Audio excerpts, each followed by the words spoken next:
श्री गणेशाय नमः। ओम श्री सीताराम नमः। ओम श्री हनुमते नमः। ओम पार्वती परमेश्वराय नमः। ओम श्री तुलसीदासाय नमः। वर्णानाम् अर्थसंघानां रसानां छन्दसामपि मङ्गलानां च कर्तारौ वन्दे वाणी विनायकौ। भवानी शङ्करौ वन्दे श्रद्धा विश्वासरूपिणौ। यमाश्रितो हि वक्रोऽपि चन्द्रः सर्वत्र वन्दते। सीताराम गुणग्राम पुण्यारण्यविहारिणौ वन्दे विशुद्धविज्ञानौ कवीश्वरौ कपीश्वरौ। उद्भवस्थितिसंहारकारिणीं क्लेशारिणीं सर्वश्रेयस्करीं सीतां नतोऽहं रामवल्लभाम्। यन्मायावशिवर्तविश्वमखिलं ब्रह्मादिदेवासुरा यत्सत्त्वादिदृशयो भाति सकलं रज्जौ यथा हे भ्रमः। यदपादपल्लवमेकमेव हि भवाम्भोधेस्तीर्षावतां वन्देऽहं तं शेषकारणपरं रामाख्यमीशं हरिम्। नानापुराणनिगमागम सम्मतं यद् रामायणे निगदितं क्वचिदन्यतोऽपि स्वान्तः सुखाय तुलसी रघुनाथ गाथा भाषा निबन्धमतिमञ्जुलमातनोति।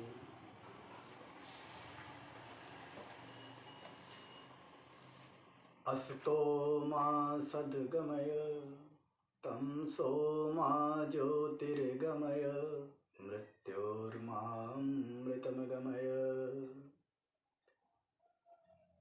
परम पूजनीय भक्त श्रोतागण, आपके श्री चरणों में मेरा सादर प्रणाम।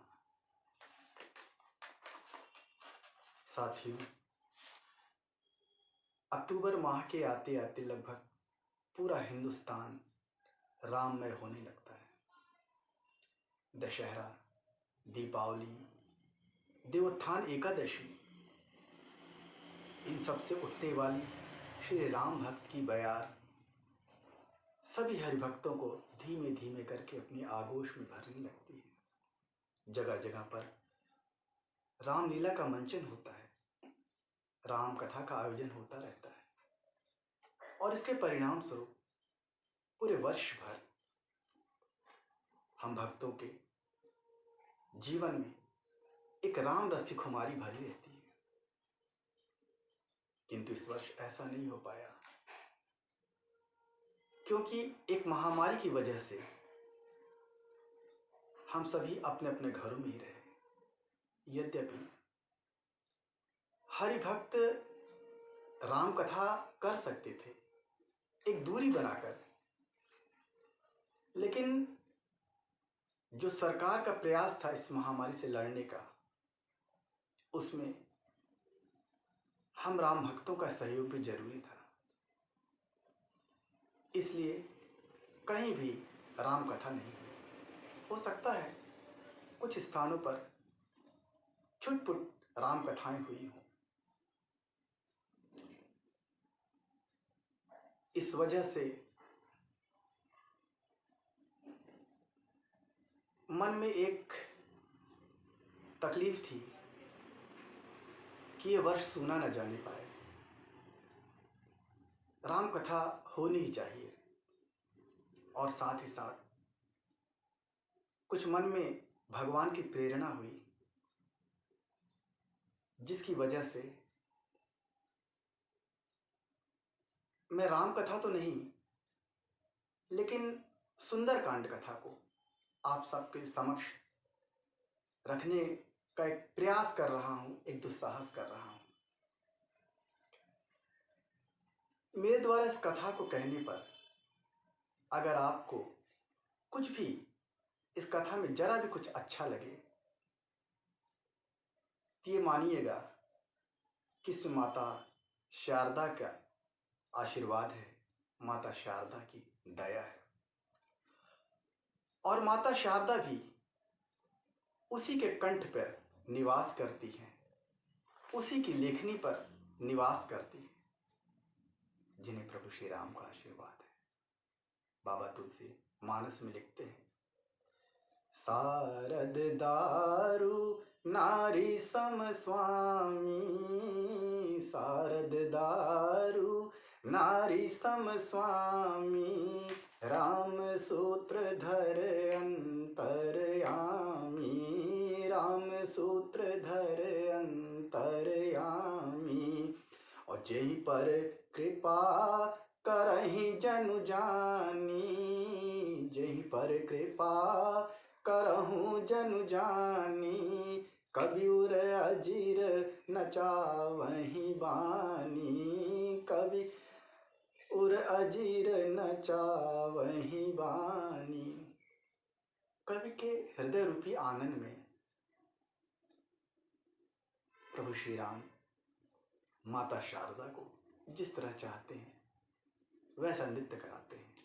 माँ शारदा एक कठपुतली के समान है और उनका सूत्र, उसका धागा भगवान श्री राम के हाथों पर है। इसलिए अगर मुझ पर माँ शारदा की कुछ कृपा बरसती है तो इसमें भी प्रभु श्री राम का आशीर्वाद है। पिछले कई महीनों से मेरे हृदय में एक वेदना थी, एक प्रेरणा थी कि मैं सुंदरकांड का वाचन करूं। बिना प्रभु की प्रेरणा से आप कोई कार्य नहीं कर सकते। और जब ये वेदना, जब ये व्यथा मेरे असह्य हो गई तो आज मैं आपके सामने इस कथा को लेकर प्रस्तुत हो रहा हूं। और ये कथा केवल स्वांतः सुखाय के लिए है। हृदय में इस कथा को कहने से जो आनंद मिल रहा है वो अवर्णनीय है। सुंदरकांड कथा करने की प्रेरणा कैसे मिली, इस पर भी कुछ मन में विचार है। सुंदरकांड रामचरितमानस के अन्य कांडों से बिल्कुल भिन्न है, जहां पर अन्य कांड में प्रभु श्री राम की गाथा का वर्णन है, लेकिन सुंदरकांड में प्रभु भक्त का वर्णन है, भक्त शिरोमणि श्री हनुमान जी का वर्णन है। दूसरी बात,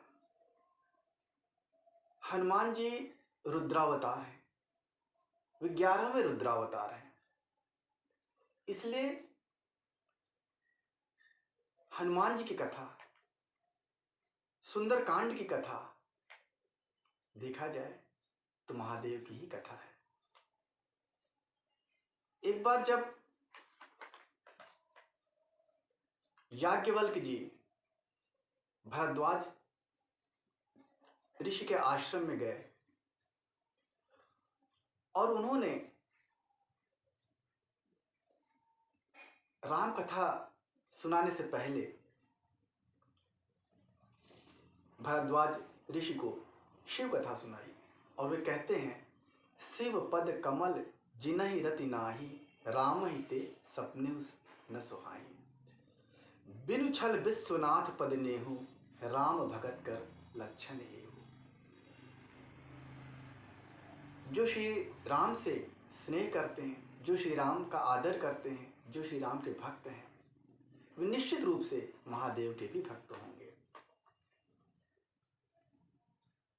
और आगे याज्ञवल्क्य जी कहते हैं, प्रथमई मैं कहे शिव चरित, बूझा मरम तुम्हार। जब वे कथा कहते थे तो याज्ञवल्क्य जी के आंखों से अश्रुधारा प्रवाहित होने लगी और इस प्रकार उन्होंने देख लिया कि याज्ञवल्क्य जी का महादेव की कथा सुनने में भी उनके भी चरणों में उतना ही प्रीत है, उतना ही प्रेम है। प्रथमई मैं कहे शिव चरित, बूझा मरम तुम्हार, सुचि सेवक तुम राम के, रहित समस्त विकार, रहित समस्त विकार। इसलिए मैं राम कथा के बारे में कुछ भी कहूँ, इससे पहले रुद्रावतार श्री बजरंगबली की कथा, श्री सुंदरकांड की कथा आपके समक्ष रखूं, इसी का मैंने प्रयास किया है। सुंदरकांड की कथा वास्तव में हरि भक्तों की कथा है। एक ऐसे हरि भक्त जो हनुमान जी की तरह शक्तिशाली तो हैं, लेकिन वे अपना बल भूल बैठे हैं। क्यों? उन्हें अपना लक्ष्य पता नहीं है, क्योंकि उनके जीवन में जामवंत के समान कोई गुरु नहीं है। जामवंत हनुमान जी को उनका बल याद दिलाते हैं, उन्हें उनके जीवन का लक्ष्य याद दिलाते हैं। और जब वे हनुमान जी से कहते हैं, राम काज लगी तव अवतारा, जैसे उन्हें अपने जीवन का लक्ष्य पता चल जाता है, वैसे ही सुनता ही भयो पर्वताकारा, वे हनुमान जी जो शांतिपूर्वक बैठे हुए थे, वो पर्वत के समान हो गए और सिंहनाद करने लगे। सिंहनाद करी 12 लीलहि नागव जलनिधि खारा। वो इस पूरे जलनिधि को, पूरे समुद्र को, जो खारा समुद्र है, उसको एक बार में लांग जाने की बात करते हैं, एक बार में लील जाने की बात करते हैं। जैसा कि मैंने आपसे पहले ही कहा कि सुंदरकांड की कथा, जहां एक और भक्त शिरोमणि, वीर शिरोमणि श्री बजरंगबली की कथा है, वहीं दूसरी ओर हम सभी भक्तों की कथा है। ये खारा समुद्र क्या है? खारा समुद्र भव सागर ही है। संसार को समुद्र कहा गया है। इस संसार में और समुद्र में समानता है। जिस प्रकार समुद्र में कहीं बड़ी बड़ी लहरें आती हैं और कहीं बड़े बड़े गर्त हैं, इसी प्रकार जीवन में सुख और दुख लगे रहते हैं। समुद्र का जल देखने में तो बड़ा ही शीतल और मीठा प्रतीत होता है, लेकिन वास्तव में जब हम इसका स्वाद लेते हैं तो जरा भी पानी पी नहीं पाते हैं, बड़ा ही खारा पानी होता है। ठीक इसी प्रकार ये संसार भी है। संसार की विषय वासनाएं रसपूर्ण दिखाई पड़ती हैं, स्वादिष्ट दिखाई पड़ती हैं, लेकिन जैसे ही हम उसका स्वाद लेना चाहते हैं तो हमें बिल्कुल खारा प्रतीत होती है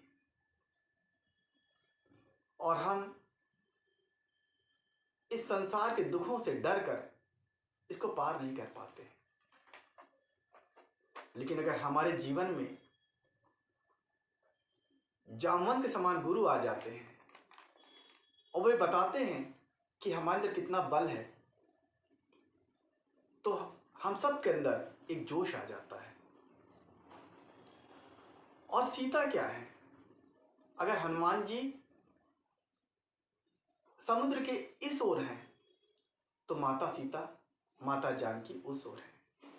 सीता यानी समृद्धि, सीता यानी भक्ति, सीता यानी शीतलता, सीता यानी आनंद, परमानंद, जिसे 10 दुर्बुद्धियों वाला रावण हर के ले गया है। हम सबको अपने जीवन में उसी भक्ति को, उसी सुख शांति को का दर्शन करना है और प्रभु की मदद से, प्रभु की सहायता से हमें दुर्बुद्धि दशानन का, दशानन मतलब यही दुर्बुद्धि, इस दुर्बुद्धि को परास्त करना है और जिस प्रकार हनुमान जी के जीवन में, हनुमान जी के जब समुद्र पार कर रहे थे तो सुरसा, सिंघनी, लंकनी इत्यादि राक्षसियां आई। इस प्रकार हमारे जीवन में भी अनेकों समस्याएं आती रहती हैं, लेकिन हम इसे आसानी से पार कर सकते हैं। कब? जब हम हृदय में प्रभु श्री राम को धारण करें। चलो हर्ष ही धरि रघुनाथा। अगर आपके दिल में, आपके अंतर मन में प्रभु निवास करते हैं, आप अपने प्रभु का ध्यान रखते हैं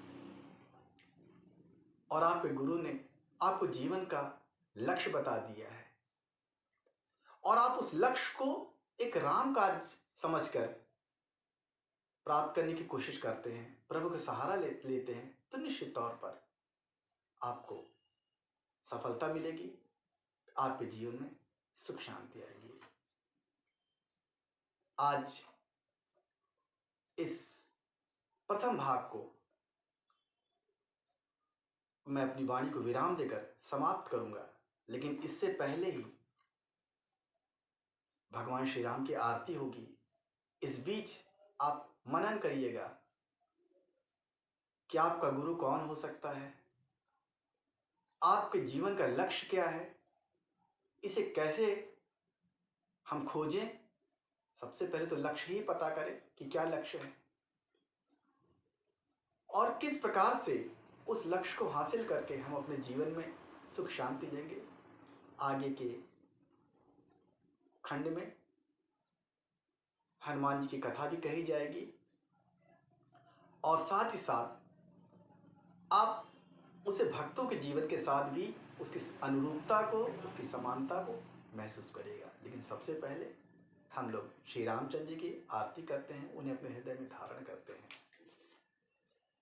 श्री रामचंद्र कृपालु भजु मन हरण भव भय दारुणं नव कंज लोचन कंज मुख कर कंज पद कंजारुणं कंदर्प अगणित अमित छवि नव नील नीरज सुंदरम पीठ मानहु तड़ित रुचि शुचि नौमि जनक सुतावरम भजु दीन बंधु दिनेश दानव दैत्य वंश निकंदनम रघुनंद आनंद कंद कौशल चंद्र दशरथ नंदनम सिर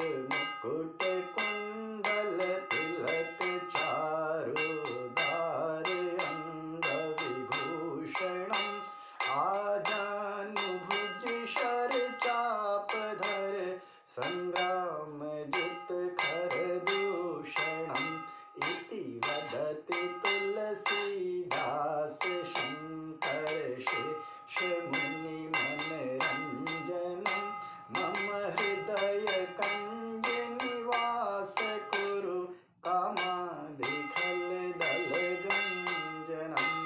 बोलिए सियावर रामचंद्र की जय, उमापति महादेव की जय, पवन सुत हनुमान की जय, बोलो भाई सब संतन की जय। हर